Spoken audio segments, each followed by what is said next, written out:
চাঁপাইনবাবগঞ্জ সীমান্তে অবৈধ অনুপ্রবেশের দায়ে ভারতীয় সীমান্তরক্ষী বাহিনী বিএসএফ এর মদ্যপায়ী অবস্থায় এক সদস্যকে অস্ত্র ও গোলাবারুদ সহ আটক করে স্থানীয় জনতা।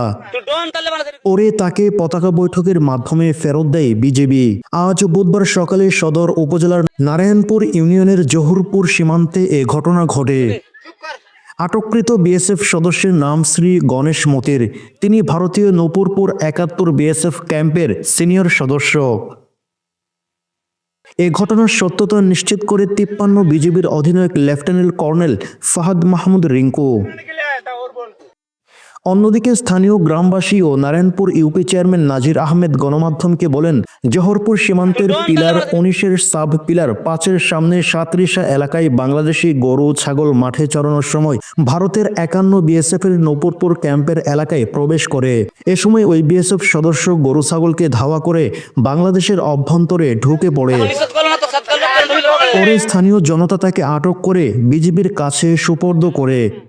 এদিকে ৫৩ বিজিবির অধিনায়ক লেফটেন্যান্ট কর্নেল ফাহাদ মাহমুদ রিঙ্কু গণমাধ্যমকে বলেন, আজ বুধবার বেলা ১১:৩০টার সময় আটককৃত বিএসএফ সদস্যকে বিধি মোতাবেক বিজিবি বিএসএফ কোম্পানি কমান্ডার পর্যায়ে পতাকা বৈঠকের মাধ্যমে তাকে বিএসএফ এর কাছে হস্তান্তর করা হয়। পতাকা বৈঠকে অবৈধ অনুপ্রবেশের ব্যাপারে বিজিবির পক্ষ থেকে জোর প্রতিবাদ জানানো হয়।